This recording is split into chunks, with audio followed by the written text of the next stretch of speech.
Good morning to you. Welcome to Up to the Minute. It is finally Friday. That's right. You made it through another work week. We've only got a short, next week. Yeah, we have a full week next week. I'm getting ahead of myself. The following week, we'll have a short week. So we are moving through the month of November. Before you know it, it'll be December. Then we have the winter break. Things are moving along. Frank Cooper joining me this morning. Frank, 2021 almost over with here. Hey man, you being cruel, man. I thought you was giving us an extra off day next week. I'm like, man, boss, that's what's up, boss. That's what I'm talking about. Yeah, we'll do 2 half weeks. How about that? For you, 2 half weeks. So I love you, man. That's why I love you, boss, man. Hey, Frank, we're back on HCCTV. You can watch us now at noon and 5 p.m. You can always catch our live broadcast here on Facebook Live and YouTube. But check us out on HCCTV, and we're also across all social media, Frank. Absolutely. So right now we're streaming live on Facebook and YouTube. To see all of our latest episodes, search HCC Up to the Minute on YouTube. Hit the notification bell for our latest episodes, interviews on the HCC universe. We're also on LinkedIn, Twitter as well. So let's grow the show. All right, Frank, lots to talk about later in the show. Some HCC news and announcements and a little bit of sports. Your favorite team, still floundering right now, but they got to win, though. We'll talk about that in a little while. And they're not the Texans. We're not talking. They didn't get a win. We all know that. Hey, all right. We got a couple of special guests, folks. Camisha Broussard is an English instructor at HCC Southwest. And Camisha's got a new book out. It's called Daddy Issues. Camisha, good morning to you. Good morning. How are you, Todd? We're good. We're looking forward to hearing about your book, things going on out there at the Southwest College. So we'll ask you to stand by, and we're going to be with you in about 10 minutes. Absolutely. All right. Thank you. Okay. We're going to kick things off now. It's Film Friday as well. It's a big Friday here. We've got Charles Dove. He's the director of the Rice Film Program in Rice Cinema at the Department of Visual and Dramatic Arts. Good morning to you, Charles. How are you? Good morning. I'm fine. I hope you guys are all well and safe. Yes, we are. I see you guys are. You look like you're at your home this morning. Are you guys? Or are you at the office? Yeah. Tell us how things are going out there at Rice. Are you guys all back in swing, in person again? And are you still doing a lot of virtual stuff as well? There's some virtual stuff going on, but the university has pretty much been in person, face to face this fall. We just announced our new president yesterday. Yeah. Reginald DeRoche, was really great. He's currently the provost, and we all really like him. So it's a really exciting moment for us. That's awesome. Yeah, I saw the announcement on that. Congratulations to him and to also Rice University as well for that. Let's talk about the progress of the new location for the Rice Cinema. Maybe you can update us on that. Right. We're located on the ground floor of Sewell Hall right now in room 301, and it's right next to the Welcome Center. It's really easy to find, which is good because it's through the main entrance to the campus. And we're here temporarily because we're currently in the situation where there's an architect designing a new building for us which will include a really nice fancy theater, which we're looking forward to. Tell us a bit about that new building. You've got an architect working on it. Any plans on how long it's going to take to construct? Yeah, that's a good question. It's going to be probably 2 years. We're in what's called the pre-design phase, which I thought was the design phase, but it's actually the pre-design phase. And the guy who's designing it is a guy named Charles Renfro, who's a Rice grad, who has a really great firm that he works with in New York City that they've designed the High Line in New York and a bunch of other stuff like that. So we're very excited about him, and he's interested in this process. And we've been meeting a lot. It's a lot of work. Well, Houston right now for art house, I hate to call them art house films, independent films or things like that. Houston really lost a treasure when we lost the River Oaks Theater, because I know I used to go there at least once a week and see movies you wouldn't see anywhere else. Has that given you guys more films to show? Or I know the Museum of Fine Arts just reopened their big theater, so they're showing films. But I guess that leaves a niche that you can fulfill, at least at these times. Right. I think that's true. I do think that there's other places in town to see films as well, but I think that the museum is going to have a second screen opening soon. Yeah.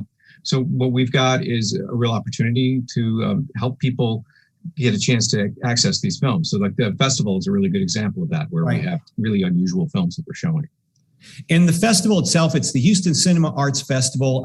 The films that are being screened at Rice, tell us about those. Okay, like tonight, we have North by Current, which is actually by a former faculty member in our department, Madsen Minax, and it's their story of their return home into Michigan. It's a documentary. It's a really compelling piece of work, and we're very excited to show anything by Madsen, who we really like. And then, I'm sorry. Go ahead. You had North by Current and also a second one as well. Well, that's tonight, and then all weekend, all through next week, we've got films, and we've got a big event 3:00 tomorrow on Saturday afternoon. That's Again Together, which is a series of films about polluting effects on people of color, and it's a really powerful thing. And one of the directors will be there, a guy named Ronald Llewellyn Jones, who's a local artist who made this film, the title film, which is about the toxic effects of pollution on the wards and on Acres Homes and a bunch of other places in town. So it's a really compelling piece of work, and I recommend people come out to that as well. I know we're pretty excited about Jenny Waldo's premiere of Acid Test. She's works here at HCC as one of our professors, and she's got a premiere of her full-length film. It's Monday night at 7:30. We're showing Jenny's film, and we're really excited about that. We've known Jenny for years through her work at the community college, but also in Swamp, which is a big part of what she does. So that's another one of the films that we're doing. We're showing a documentary on Saturday night that was made in 1979 in Houston. That's a sort of profile of Houston in 1979 called The Third Coast. So we're looking forward to that. We're showing it on 16 millimeter, even like the original format it was shot in. So we're very excited about that.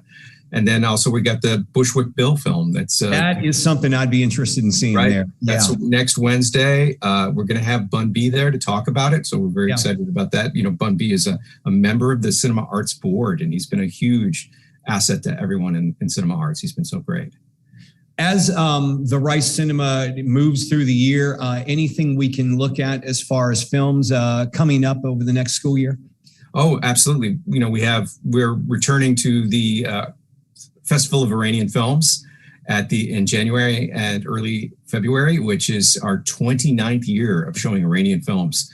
So one more year and we're going to hit the 30th. So that'll be a big one. But it's always a great and exciting thing to do.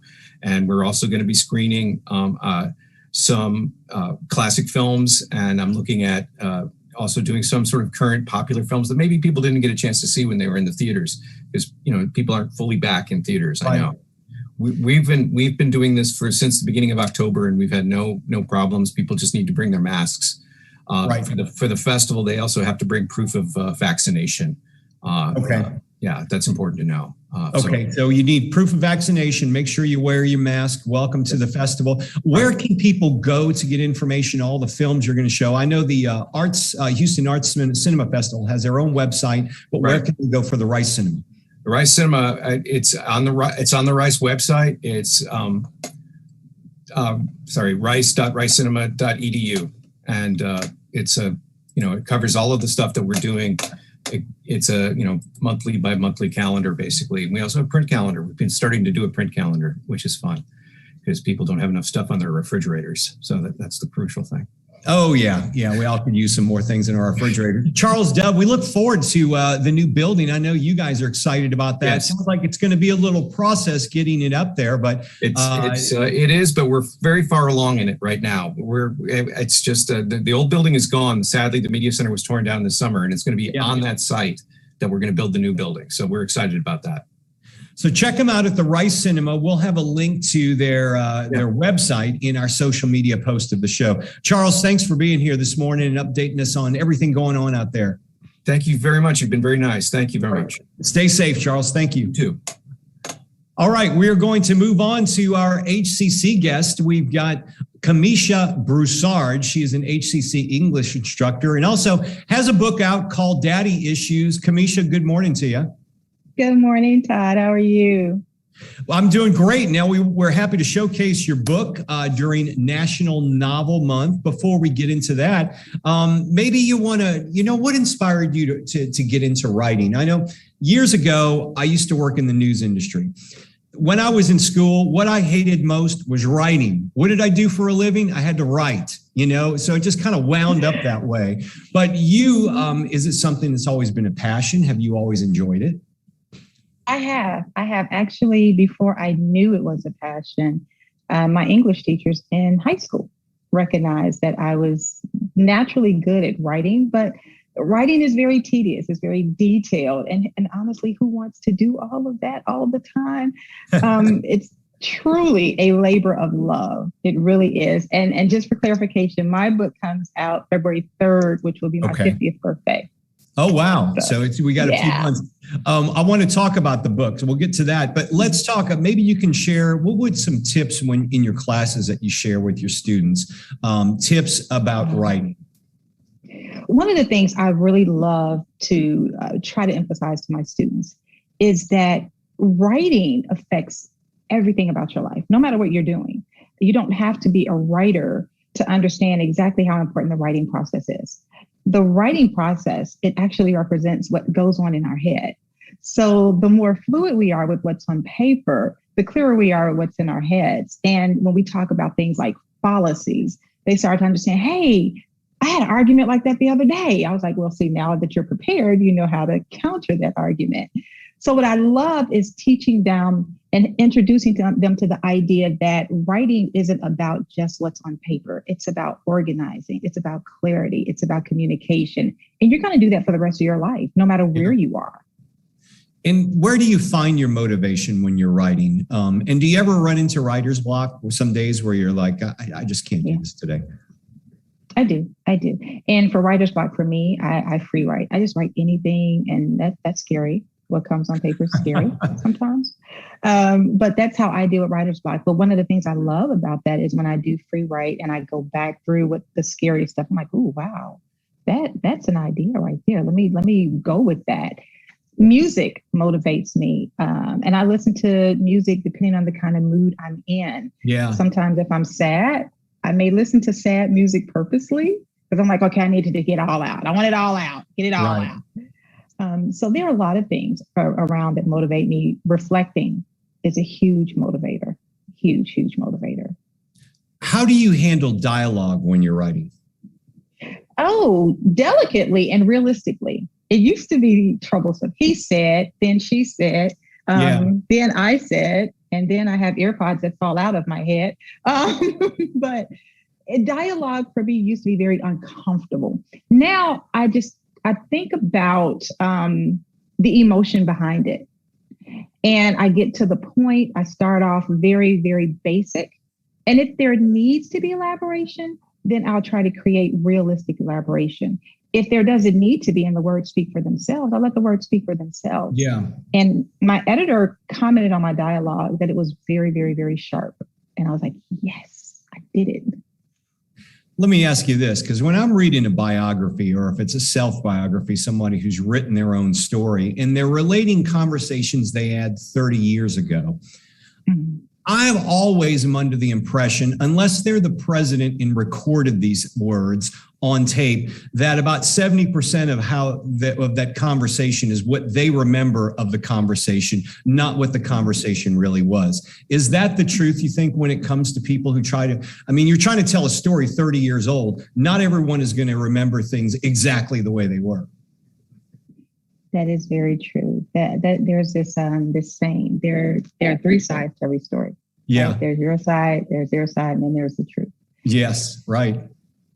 So I believe that what we do is we try to capture the essence of that moment as best we possibly can. There will, of course, be holes. There are going to be holes in the dialogue. There are going to be holes in the narration. But I think depending on the writer and the purpose, they're going to stay as true to that moment as possible. So it may not be exactly the words, but it's supposed to represent exactly the action and the thoughts.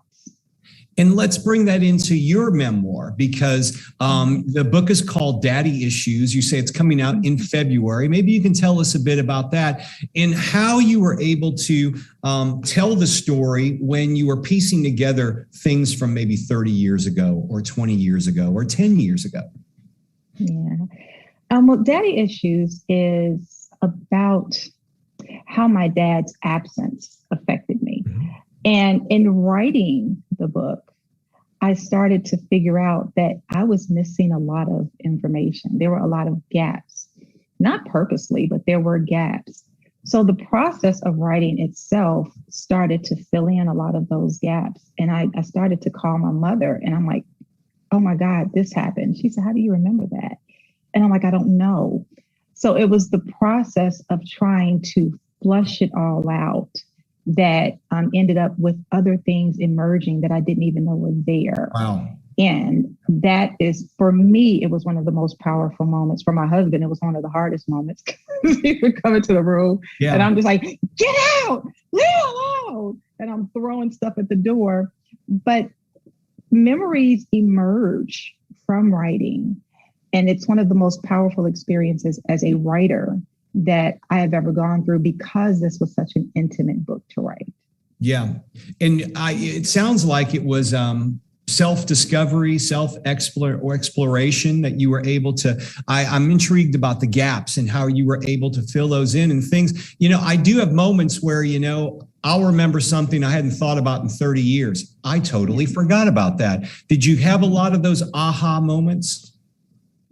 I did. With my book, it was a road to self-healing and to learn to love despite what was lost. So when it's easy, and I say this somewhere in the book, it's easy to hold on to the things that hurt, because the things that hurt, they kind of fuel us. They keep us going and keep us on our mission to either be angry or be bitter.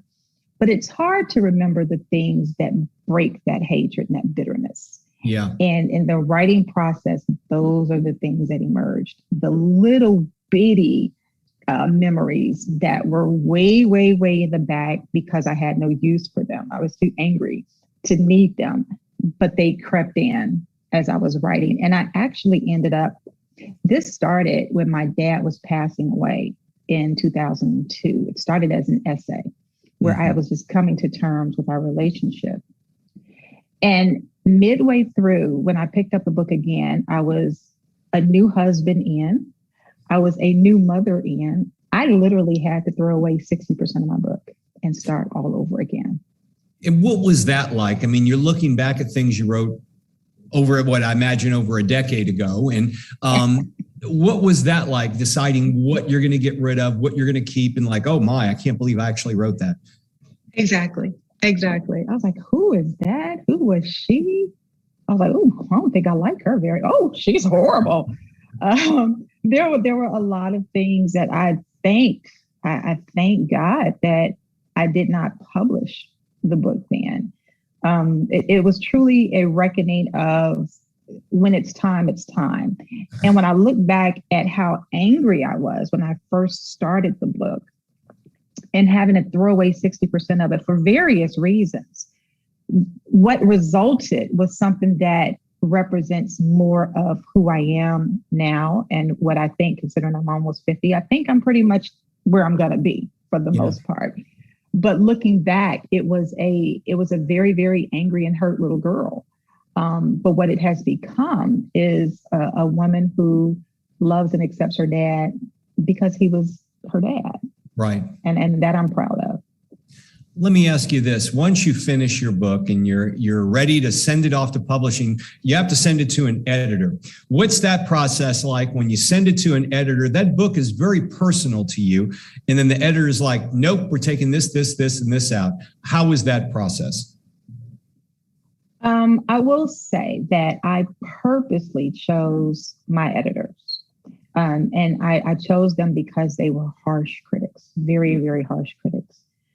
So during our process, they would cut things and I'm like, nah, that's going to stay. Let's compromise and figure out how to reword it.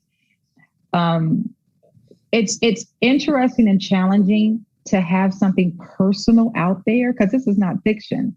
So it's personal and you're telling me that's not going to work. Well, yeah, it is because that worked. That happened. So we go back and forth with that process, and through it becomes a much richer work because the editor is truly an unbiased reader and they see it from a perspective that you don't see it from. Yeah. that you step out of because it's too close and personal to you. To them, it's another book, and they're looking at it from a reader's point. Did you decide to go through publishing houses? How does that work? Are you going to self-publish? I established my own publishing company where I will also help authors do the same because I've learned so much. I'm going through a local printer here in Houston, and we've met and we've laid out the book and InDesign. I wanted to know everything about the process. Right. I've gotten beta readers involved. We have a team of beta readers, and they've given their perspectives throughout. We have an anonymous form where they can give feedback on the book, and we have all of this feedback from all of these people. And it's really, really remarkable to see because I don't know who said what. The editors were editors from two editors. One was from Mexico. One was residing in Mexico, but she was American. The other one was in Denver. So there was an entire team that was put together in the same model as a traditional publisher, but I wanted complete and total control over this manuscript, and that was purposeful. So when it comes out, what you're looking at is a team like the book design, the interior design, the cover design. All of those are different people. So I did not want to go the self-publishing route. I had done a lot of research about it. I understood the economic aspect of it, and it wasn't the right one for me. I didn't want to go traditional publishing because I'm 50 years old. I don't have that much time left. Yeah. So I established my own publishing company and already have 3 other authors that want to do it exactly the way I did it. That's awesome. I have a question. Absolutely. So I know in the Black community, I know a lot of, young Black children, Black men, they have, daddy issues as well. What are you hoping for your viewers to pull from these memoirs, from your personal experiences, and how they can implement those in their life with, inconsistent, fathers in their life? I'm really glad you asked that question. And it's a great question. I look back at how hurt I was and what that hurt culminated into. And it's really scary to think of what I could have allowed the hurt to continue to make me into in terms of a woman. And what I'm hoping readers get from this is how powerful it is to own your circumstance, not allow your circumstance to define you, but to reach inside to see exactly what kind of person you are because of your circumstance. And is that truly the person that you feel like you can be? And if not, how can you be better? My father was an alcoholic. So there was a lot of absence between me and my dad. And when we look at the Black community now, we know that the Black family structure, we need fathers, but there's so much hurt there that no one wants to deal with that.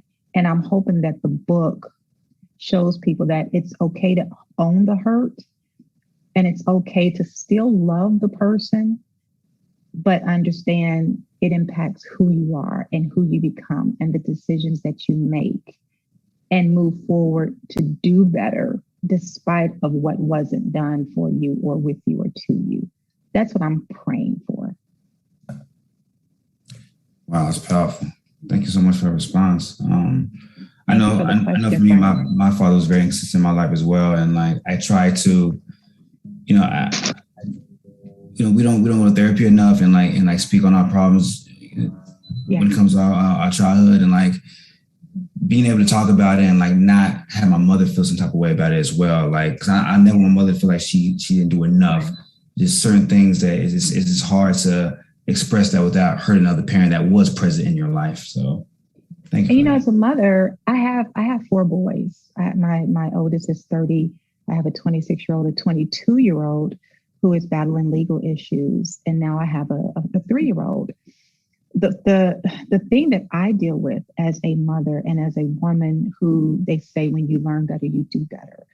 The thing I deal with as a woman and a mother who has learned better is my sons and I, we have to have those conversations because the choices I made gave them the father that they have. And I owe it to them to be a safe place for them to say, hey, this is how I feel and I'm hurting this, right. I'm missing this. I don't know what to do. And I have to take ownership of that, not the guilt, but I have to take ownership of it, and we have to work through it together, because now what I've done is I have created another generation of Black boys who have daddy issues. But then I have this 3-year-old who has a wonderful father. And it's like bringing those two worlds together. There's so many opportunities there for my boys to learn how to be better and do better, but there's so much hurt to get through. Right. And they're reading the book and they're loving it and they're crying and they're like, wow. So I'm hoping that it impacts our community in many, many, many ways that will last and create conversations about how we got here and how we move into a better place. Thank you. I can't wait to read it, Ms. Camisha. Thank you so much for that. Todd, back to you. Yeah, Camisha Broussard, HCC English instructor and author of upcoming memoir, Daddy Issues. Thanks for being here, Camisha. When your book comes out, we want to bring you back on the show. Maybe we'll be talking about movie or TV options then. Oh, yeah, I'm there for that. Down for that. All right. Thank you, Camisha. Thanks, Todd. Thanks, Frank. You too. Bye-bye. All right, we've got a couple of announcements we'll go through pretty quickly. Frank, we've got a diversity, equity, and inclusion podcast series that's continuing on Monday. Absolutely. It's Monday. It's from 10:30 to noon, Monday, November 15th. The topic is anti-racism across cultural dialogue. And then again, 2:30 to 4 on the same day as well. So check out posts after the show. Yeah, we'll have a link to them in the social media post. And spring registration, folks, I want to skip on down on that for the sake of time. Spring registration is underway. You can register now for spring 2022 classes. Hard to believe, 2022. That's right. Register now. You've got 5 ways to learn, including in-person on-campus classes. That's right. We're back with those. They're very small, so make sure you register early to get into those. hccs.edu/now. Frank, we're about to wrap up the show, but real quickly, I know it was, I think Kansas City won last week, so you must have been in a good mood over that.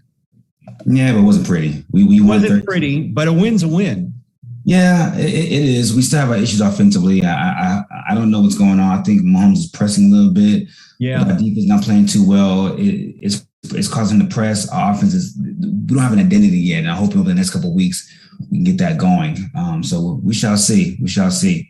Well, at least you're not the Houston Texans. Your favorite Houston Texans. Almost, you can officially say they are the worst team in the league, although the record has them winning 1 game so far. Anyway, Houston Cougars continuing to win. Congratulations to them. Boy, they are on a roll. Things are looking bright. Frank, we are going to have to wrap up the show. It's always good to see you. We'll see you next time. You too as well, man. Be safe. All right, folks. Thanks for joining us. We're back Monday morning live right here, 10 a.m. with Up to the Minute.